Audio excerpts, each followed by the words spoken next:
Hello everyone, मेरा नाम है मिस्टर मोहम्मद जावेद। आज मैं आपके क्लास 9th के एसएसटी सब्जेक्ट के बारे में बात करूंगा आपसे। देखिए स्टूडेंट्स, जैसा कि आपको मालूम होगा कि 8th क्लास से आप डायरेक्ट इंटर होके आप 9th क्लास में इंटर हुए हैं। ठीक है, डायरेक्ट प्रमोट होकर के आप 9th क्लास में इंटर हुए हैं। अभी तक जो हम 8th क्लास की एसएसटी पढ़ते आ रहे थे वो 3 पार्ट में पढ़ते थे, हिस्ट्री, पॉलिटी और ज्योग्राफी। लेकिन अब जो आपकी 9th क्लास की एसएसटी होगी वो 4 पार्ट में डिवाइड होगी, हिस्ट्री, पॉलिटी, ज्योग्राफी और इकोनॉमी। और ये सारे आपको 4 पार्टों में डिवाइड होंगे। देखिए सबसे पहले अगर हम बात करें तो हिस्ट्री से हम आपकी शुरुआत करेंगे और लेसन वाइज आपको कंप्लीट कराते चलेंगे। देखिए जैसे कि आपको मालूम होगा, कोरोना महामारी जैसी ये जो बीमारी फैली हुई है पूरे वर्ल्ड लेवल पर फैली हुई है, जिसके कारण आपको घर पर रह करके ऑनलाइन क्लास के माध्यम से आपको पढ़ना पड़ रहा है। ये आपके लिए अपॉर्चुनिटी भी है कि आप घर में रह करके अच्छे से पढ़ भी सकते हैं और अपने फैमिली का और अपने आप को अच्छे से प्रोटेक्ट भी कर सकते हैं। ठीक है, थैंक यू। देखिए अब हम लोग आगे बात करते हैं। जैसे कि आपके फर्स्ट लेसन 9th क्लास के एसएसटी के हिस्ट्री का फर्स्ट लेसन जो है वो है फ्रेंच रेवोल्यूशन। देखिए फ्रेंच रेवोल्यूशन एक हम देश की क्रांति के बारे में बात करेंगे जिसका नाम है फ्रांस की क्रांति।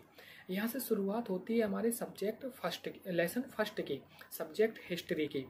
देखिए जैसा उसका नाम है फ्रांस की क्रांति, एक छोटे से देश की एक छोटी सी क्रांति है हालांकि ये, लेकिन इसका असर इतना भयानक हुआ जिससे कि पूरे विश्व में इसने हाहाकार और तख्ता पलट कर दिया। ठीक है, देखिए इसकी शुरुआत होती है 1789 से लेकर के 1799 तक, लगभग 10 ईयर तक ये रेवोल्यूशन चलती है। और उसके बाद में इसमें डायरेक्ट ये रिपब्लिक आज भी नहीं बनी है।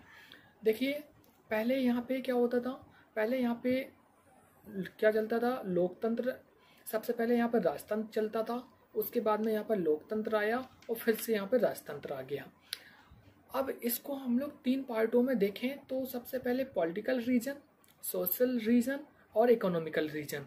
अगर हम पॉलिटिकल रीजन की अगर हम बात करें तो यहाँ पे एक जो किंग का रूल चलता था, जो वर्बन डायनेस्टी, जो किंग का रूल चलता था वो वर्बन डायनेस्टी के होते थे, वर्बन फैमिली के होते थे, वो उनका यहाँ पर रूल चलता था। सबसे पहले अगर हम बात करें तो लुई 14। देखिए ये जो किंग का नाम था सबसे पहले लुई 14, ये एक बहुत ही बड़े राजा थे। और अगर देखा जाए एक रिपब्लिक कंट्री के किंग की बात अगर हम करें तो लुई 14 का नाम आता है और ये इनका एग्जाम्पल मच बेटर है। देखिए इन्होंने अपने देश के लिए बहुत सारी लड़ाइयाँ लड़ी, बहुत सारे देश को इन्होंने युद्ध जिताए, अपने बैटल जिताए। और उसके बाद में इनका जो शासन रहा है लगभग 1643 से 1715 तक इन्होंने शासन किया देश के अंदर। इसके बाद में अगर हम बात करें 1615 से लेकर के 1715 से लेकर के फिर रूल आता है लुई 15 का। फिर रूल किसका आता है, लुई 15 का रूल आता है। और इन्होंने शासन किया देश के अंदर काफ़ी साल। देखिए ये एक अच्छे राजा थे, हालांकि इन्होंने अपने देश के लिए करना बहुत कुछ चाहा, लेकिन क्या हुआ, इनके सलाहकार थे, उसके कारण इन्हें अपने जो फैसले थे, कमेंडमेंट थे, उनको रिटर्न लेना पड़ता था, अपने फैसलों को इन्हें वापस लेना पड़ता था, जिसके कारण वो देश के लिए काम अच्छे से नहीं कर पाते थे। लुई 15 का जो टाइम पीरियड रहा है वो 1715 से लेकर के 1774 तक रहा है।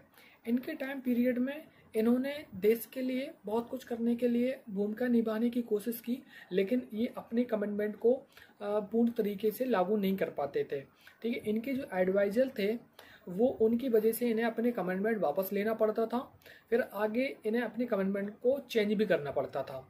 इनके टाइम पीरियड में इन्होंने एक युद्ध लड़ा इंग्लैंड से, जिसमें फ्रांस की क्या हुई, लुई 15 के टाइम पीरियड में एक फ्रांस का युद्ध हुआ इंग्लैंड से, जिसमें क्या हुआ, लुई 15 की हार हुई, यानी कि फ्रांस की हार हुई, जो हमारे 7 ईयर बैटल चला, यानी कि 7 वर्षीय युद्ध बोलते हैं जिसे।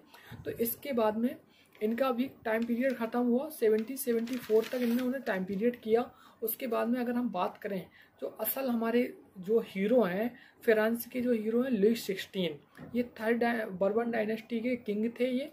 अगर इनकी बात करें तो इनका बहुत ही ज़्यादा रोल रहा है फ्रेंच रेवोल्यूशन में, इनका ही बहुत ज़्यादा रोल रहा है और इनके बारे में ही मोस्टली हम लोग पढ़ते हैं कि लुई 16 में क्या क्या हमारे अपने जो फ्रेंच रेवोल्यूशन के असल हीरो हैं उनका नाम लुई 16 है। ठीक है, इनका लंबा टाइम पीरियड रहा है, लगभग 1774 से लेकर के 1793 तक। देखिए ये एक किंग थे ऑस्ट्रेलिया के अंदर। देखिए सबसे पहले वो फ्रेंच के अंदर सॉरी। और अगर हम बात करें तो लोगों का असल में मानना ये था कि ये जो किंग हैं इनको क्या राइट हैं जो मेरे ऊपर ये रूल्स करें, यानी कि राजा को क्या अधिकार है जो मेरे ऊपर शासन करें।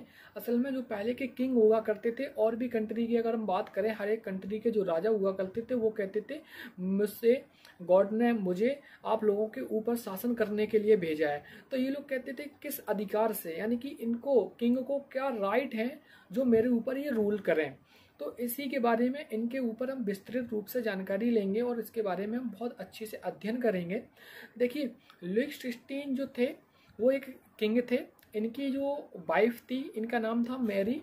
ये ऑस्ट्रेलिया की किंग की सिस्टर थी। ये जो ऑस्ट्रेलिया के किंग थे वो कौन थे, ये लुई 16 के ब्रदर इन लॉ थे, यानी कि वो साले साहब थे, सिस्टर के भाई थे वो। तो वो ऑस्ट्रेलिया के किंग थे और लुई 16 फ्रांस के किंग थे।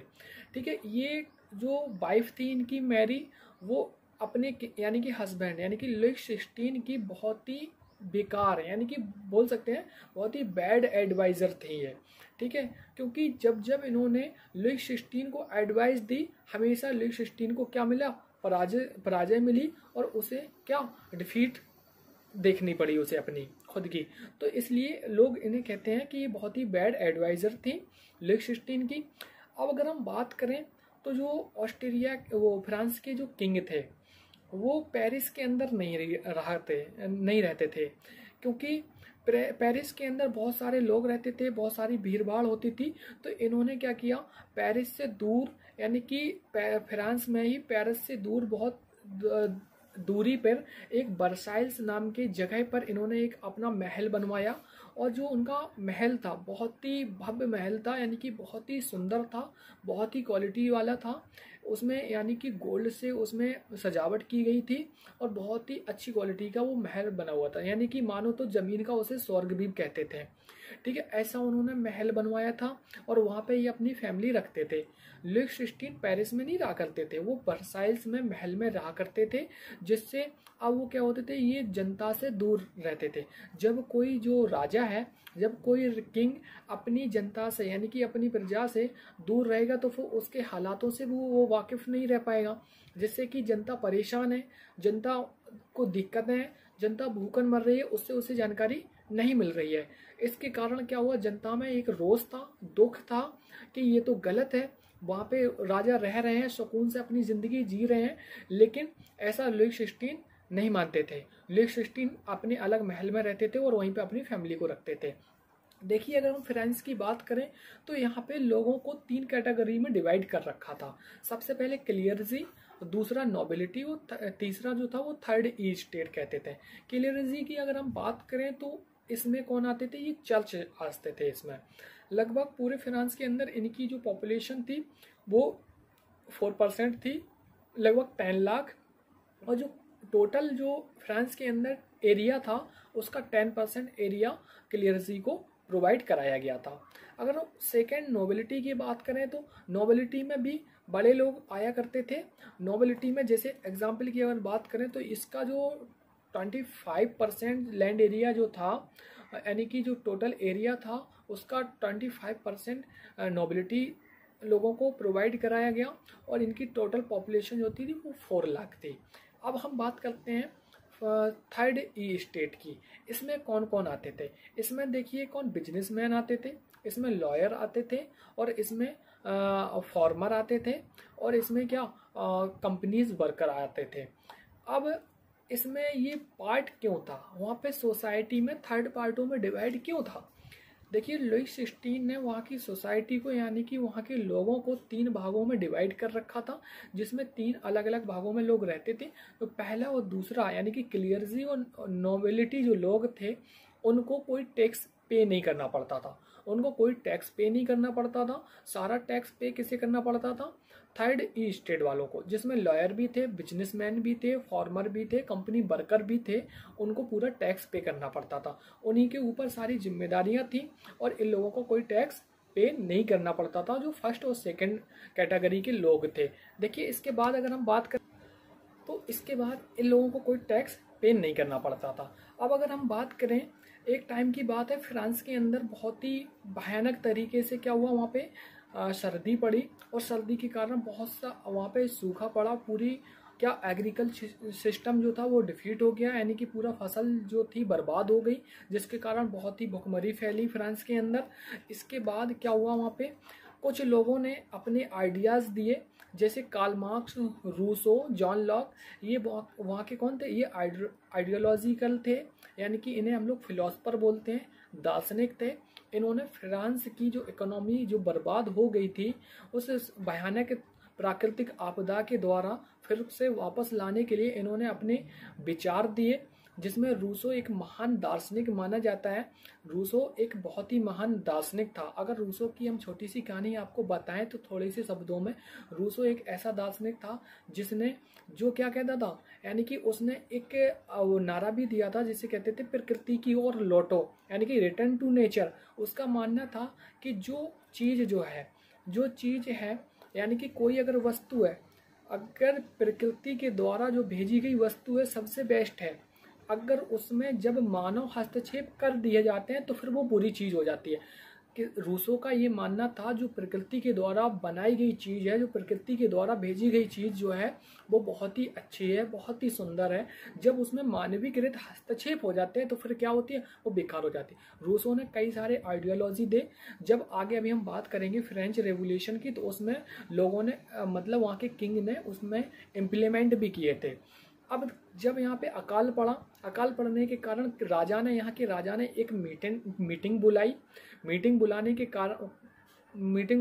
के बाद वहाँ पे जो 3 कैटेगरी में 3 सोसाइटी में लोग बटे हुए थे, जैसे क्लियर्जी से टोटल 300 मेंबर आए और नोबिलिटी से 300 मेंबर आए और जो थर्ड ई स्टेट थे वहाँ से 600 मेंबर आए। ठीक है, देखिए क्लियर्जी से 300 मेंबर्स आए और नोबिलिटी से 300 मेंबर आए और थर्ड ई स्टेट से 600 मेंबर आए। ठीक है, इसमें क्या हुआ, यहाँ पे वोटिंग सिस्टम था, क्योंकि यहाँ पे ये बात रखी गई थी कि अब जो फ्रांस के अंदर आपदा फैली हुई है, इससे फ्रांस में लॉस बहुत ज़्यादा हुआ है। अब क्या होगा, यहाँ पे फिर से इकोनॉमी को सुधारने के लिए टैक्स बढ़ाया जाएगा, यानी कि कर में बढ़ोतरी की जाएगी। इसके सपोर्ट में कौन, देखिए क्लियर्जी और नोबिलिटी से तो कर कोई लिया नहीं जाता था। अगर टैक्स बढ़ाया भी जाएगा तो वो किससे लिया जाएगा, वो थर्ड ई स्टेट से लिया जाएगा। इसलिए तो थर्ड ई स्टेट के मेंबर्स ज़्यादा आए थे, तो उन्होंने कहा कि चलिए ठीक है। अब किंग ने क्या कहा कि ये तो जो मेंबर हैं थर्ड ई स्टेट के, क्योंकि उनके ऊपर टैक्स इम्प्रूवमेंट होगा, कर थोपा जाएगा, तो वो तो वोट करके सपोर्ट में नहीं करेंगे वो। तो उन्होंने क्या कहा, उन्होंने कहा कि आपके जो 2 वोट हैं, आपके 2 वोट की वैल्यू एक वोट मानी जाएगी, यानी कि आपके जो टोटल मेंबर 600 हैं और आपकी टोटल जो वोट वैल्यू होगी वो कितनी होगी, वो 300 होगी। इसमें वहाँ पे रोष पैदा हुआ और इसमें विरोध हुआ और ये मेंबर वहाँ से हट गए। और हटने के बाद में इन्होंने अपनी एक कमेटी गठित कर ली, जिसे लेजिस्लेटिव असेंबली के नाम से जाना गया। ठीक है, लेजिस्लेटिव असेंबली की स्थापना हुई, जो कि थर्ड ई स्टेट के मेंबर्स ने किया। और फिर क्या हुआ, यहाँ पे जो एक गार्ड हुआ करते थे, किंग के जो गार्ड हुआ करते थे, उस गार्ड ने यानी कि किंग ने उन गार्डों के माध्यम से इन लोगों के ऊपर गोलियां चला दी। इससे एक बहुत रोष पैदा हुआ और वो जनता भड़क गई, थर्ड ई स्टेट के लोग भड़क गए और उन्होंने एक जाकर के किले को पूरी तरीके से जला दिया, पूरे किले को एक बर्बाद कर दिया। पेरिस में स्थित एक किला था, उसको पूरा बर्बाद कर दिया और बर्बाद करने के बाद में उसमें आग लगा दी। और उन्होंने वहाँ से शुरू होती है फ्रेंच रेवोल्यूशन। यानी कि हमारी जो फ्रांस की क्रांति है वहाँ से शुरू होती है। अगर एग्जैक्ट डेट हम की बात करें तो 14 जुलाई यानी कि 14 जुलाई 1789 से हमारी बिगिनिंग टू फ्रेंच रेवोल्यूशन की शुरुआत होती है, जब किला को पूरी तरीके से ध्वस्त कर दिया गया था। अब थर्ड स्टेट के जो लोग थे और ज़्यादा वो भड़क गए, तो उन्होंने क्या कहा, उन्होंने कहा ठीक है। अब उन्होंने एक स्टेटमेंट दी, उन्होंने कहा कि absolute monarchy to constitutional monarchy, यानी कि उन्होंने कहा कि अब राजतंत्र से लोकतंत्र की ओर बढ़ना है। और वहीं से अक्टूबर 1789 से फ्रांस के अंदर, पूरे फ्रांस के अंदर संविधान लिखने की प्रक्रिया शुरू हो गई। अक्टूबर 1789 से फ्रांस के अंदर संविधान लिखने की प्रक्रिया शुरू हो गई, क्योंकि वहाँ पे बहुत ज़्यादा थर्ड स्टेट के जो लोग थे उनको बहुत ज़्यादा परेशान होना पड़ा था। इसलिए उन्होंने कहा कि अब नहीं, अब absolute monarchy to constitutional monarchy होगी, यानी कि जो लोग अभी तक राजतंत्र चल रहा था अब लोकतंत्र की तरफ हम बढ़ेंगे, और यहाँ से संविधान लिखने की प्रक्रिया शुरू हो गई। ठीक है। अब क्या हुआ, एक वर्साइल्स में, अब क्या हुआ, जो वर्साइल्स के अंदर एक ऐसी अफवाह फैली कि जो वर्साइल्स में राजा का जो महल है वहाँ पे बहुत ही लार्ज स्केल पर क्या फैला हुआ है, बहुत ही लार्ज स्केल पर पार्टी चल रही है। जो वहाँ की राजा की जो महारानी है, मिसेज हैं, वाइफ हैं, जो वो पार्टी कर रही हैं, और यहाँ पे फ्रांस के अंदर जनता भूखों मर रही है। क्या होगा, हमारे देश का कोई राजा है, जैसे मान लीजिए मेरे देश का कोई किंग है और राजा है, वो हमारे देश में मेरे ऊपर शासन कर रहा है, हम लोग तो भूखों मर रहे हैं और राजा पार्टी करे, तो क्या हम लोगों को ये बर्दाश्त होगा? नहीं होगा ना। तो ऐसे ही क्या हुआ, फ्रांस के लोगों को ये बात हजम नहीं हुई और बर्दाश्त नहीं हुई, तो उन्होंने इसे देखने के लिए वो वर्साइल्स पहुंचे और राजा के महल पर उन्होंने धावा बोल दिया, और वहाँ पे जो गार्ड था राजा का उसे मार दिया इन्होंने। तो देखा बहुत ही लार्ज स्केल पर राजा सुकून से रह रहा है और पार्टी चल रही है वहाँ पे। तो इन लोगों ने, फ्रांस के लोगों ने उससे कहा कि आप लोग चलिए पेरिस के अंदर रहिए आप लोग। तो इन्होंने राजा को जबरदस्ती फ्रांस के लोग वहाँ पेरिस के अंदर लेकर के आए, और लेकर आने के बाद में राजा ने वहीं रहना शुरू कर दिया। और जब राजा ने रहना शुरू कर दिया, तो जब यहाँ पे जो फ्रांस के अंदर जनता भड़क रही थी, अब इसकी अफवाह फ्रांस के आसपास जो शहर हैं, आसपास जो देश हैं, उनमें फैली। उन्होंने कहा ये तो लोगों, यानी कि हर एक देश के लिए, हर एक राजा के लिए बहुत ही घातक है। हर एक देश की जनता अगर भड़क जाएगी तो हमारा तो क्या होगा, शासन ही चला जाएगा। जब शासन चला जाएगा तो उन्होंने क्या कहा, उन्होंने कहा ये तो फिर हमें क्या करना चाहिए, फ्रांस के किंग का सपोर्ट करना चाहिए। तो इन्होंने फ्रांस के किंग का सपोर्ट किया, क्योंकि ऑस्ट्रिया के जो किंग थे वो फ्रांस के किंग के कौन थे, ब्रदर इन लॉ थे। क्योंकि ऑस्ट्रिया की जो किंग थे, ऑस्ट्रिया के किंग की जो सिस्टर थी वो फ्रांस के किंग की वाइफ थी वो, तो उन्होंने इनका सपोर्ट किया। तो पेरिस के लोगों को ये बात और ज़्यादा बुरी लगी कि अच्छा देखिए, मैं एक लोकतंत्र की तरफ जा रहे हैं हम लोग, और ये हमें दूसरी तरफ ले जाने की कोशिश कर रहे हैं। अब लुई 16 को, पूरी बात ये लुई 16 की चल रही है। देखिए लुई 16 को अब खतरा दिखा अपने आप के ऊपर, कहीं ऐसा ना हो कि अब लोग मुझे जान से ना मार दें। अब लुई 16 को अपनी जान का खतरा मंडराने लगा। तो इन्होंने क्या किया, इन्होंने एक प्लान बनाया कि अपनी फैमिली के साथ में इन्होंने भागने की कोशिश की, कि इन्होंने कहा चलो मैं अब देश छोड़ करके भाग जाता हूँ। तो इन्होंने अपनी मिसेस के साथ में फैमिली को लेकर के ये भागने के लिए तैयार हुए, और जैसे ये देश छोड़ करके भाग रहे थे तो लोगों ने इन्हें देख लिया और इन्हें पकड़ लिया, और पकड़ करके इन्हें बंद कर दिया गया। अब लोगों के अंदर ये जो बात थी कि राजा हम लोगों का क्या कर रहा है, शोषण कर रहा है, तो अब ये और क्लियर हो गई कि राजा मुझे छोड़ करके भाग रहा है, मुझे आपदा की तरफ धकेल करके ये भाग रहा है। तो अब क्या हुआ, अब ये जो प्रक्रिया थी बहुत ही ज़्यादा बढ़ गई, और बढ़ने के बाद में राजा को क्या कर दिया गया, बंद कर दिया गया एक महल में। राजा को महल में बंद करने के बाद में अब लोगों ने क्या किया, जो पहले लेजिस्लेटिव असेंबली चल रही थी, अब जब कॉन्स्टिट्यूशन बन करके तैयार हो गया तो फिर वो क्या होगा, उसे जैकोबिन क्लब के नाम से जाने लगा। जैकोबिन क्लब होता था, उसमें व्यापारी आते थे, सभी लोग उसमें सम्मिलित किए जाते थे। अब 1791 में राजा का जो भागने का प्लान था वो क्या हुआ, वो तो कैंसिल हो गया। फिर अब जब लोकतंत्र देश के अंदर आया तो लोगों ने राजा के ऊपर क्या किया कि ये पता किया कि राजा ने हमारे साथ में साजिश की और फ्रांस को बहुत ही बुरी तरीके से बर्बाद कर दिया और हमारे देश को इन्होंने आपदा की तरफ धकेला। तो इन्होंने क्या किया, लुई 16 के ऊपर राजद्रोह का केस चलाया, यानी कि देशद्रोह का केस चलाया और राजा को देशद्रोह के केस चलाने के लेकर के इनके ऊपर क्या, इन्हें मृत्यु दंड मिला। अब 1793 में लुई 16 को क्या मिला, जो ऑर्डर मिला वो डेथ के लिए ऑर्डर दिया गया, इन्हें मारने के लिए ऑर्डर दिया गया। देखिए इन्हें एक फ्रांस के अंदर मारने का एक तरीका जो था, वहाँ के जो क्रांतिकारी थे, जो डॉक्टर्स थे, तो उन्होंने एक मारने की नई तकनीक अपनाई थी। तो उसका नाम था द गैलेंटाइन। ये कौन सा, ये यानी कि एक मारने का तरीका होता था। ये इसमें किस तरीके से मारते थे, देखिए ये जो तरीका होता था मारने का किसी भी इंसान को, यानी कि फ्रांस की क्रांति के समय लोगों को जो मारने का तरीका था, यही तरीका था।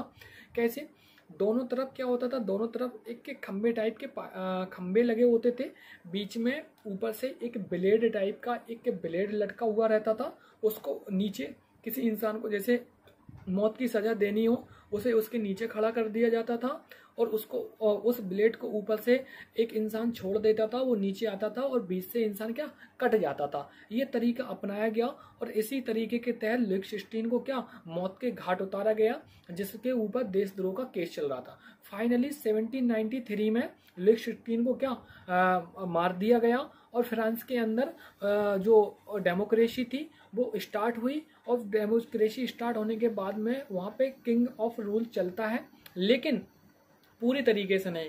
यही चीज़ है हमारे जो लेसन फर्स्ट की फ्रेंच रेवोल्यूशन में पूरा अगर हम बात करें तो लुई 16 की बात होती है। अब अगर हम सेकेंड रेवोल्यूशन की अगर हम बात करेंगे, यानी कि अपने नेक्स्ट चैप्टर की बात करेंगे, वो रशियन रेवोल्यूशन की बात करेंगे। अब अगर हमने देखा तो अगर इस कंक्लूजन देखें हम फ्रेंच रेवोल्यूशन का, तो हमने देखा कि बहुत से देशों के अंदर पहले डेमोक्रेसी चलती थी, फिर क्या आने लगी वहाँ पे, यानी कि राजतंत्र चलने लगा। पहले लोकतंत्र चलता था, फिर राजतंत्र आने लगा, और कहीं कहीं पहले राजतंत्र चलता था, फिर लोकतंत्र आने लगा। जैसे जर्मनी के अंदर पहले क्या चलता था, लोकतंत्र चलता था, लेकिन लोगों ने क्या कहा, जब जर्मनी में फर्स्ट वर्ल्ड वॉर के बाद में वहाँ के लोगों ने, जर्मनी के लोगों ने कहा कि अब मुझे डेमोक्रेसी नहीं चाहिए, मुझे लोकतंत्र नहीं चाहिए, मुझे कोई ऐसा किंग चाहिए, ऐसा रूल करने वाला चाहिए मुझे, जो मेरे देश को एक अच्छी कंडीशन में ले जा सके। फिर उसी के बाद कौन आया था, हिटलर आया था। हिटलर ने जर्मनी को बहुत आगे तक लेकर के गया वो, और फाइनली आगे ले जाने के बाद में क्या किया गया, आगे ले जाने के बाद में उसने जर्मनी को बहुत ही एक अच्छी कंडीशन में ले जा करके खड़ा कर दिया गया था। अब 2 मिनट हम आपसे बात करते हैं। देखिए जो हमने अभी पढ़ाया है, आपको ये समझ में आया या नहीं, आप लोग हमें यस और नो में आंसर दीजिए। वीडियो आपको समझ में आ रही है? ऐसी वीडियो आपको अल्टरनेटेड क्लासें आपको मिलती रहेंगी लेसन वाइज। अब आपको क्या करना है, सभी को हिस्ट्री की बुक अपने फ़ोन में डाउनलोड कर लेना है और आपको नोट्स बनाते चलना है। आपको नोट्स बनाना है, जैसे फ्रेंच रेवोल्यूशन की आप लोग बुक डाउनलोड करेंगे, उसको पढ़ेंगे और आपको नोट्स बना करके चलना है। क्या क्या आपने पढ़ा है, क्या क्या इसमें इंपॉर्टेंट पॉइंट से ये पढ़ करके चलना है। और दूसरी बात, अगर आपको मेरे इस वीडियो के माध्यम से आपको 60% भी अगर समझ में आ रहा है, अगर आप मेरे इस वीडियो के माध्यम से लेसन में 60% भी समझ पा रहे हैं, तो वाकई आप 100% समझ रहे हैं।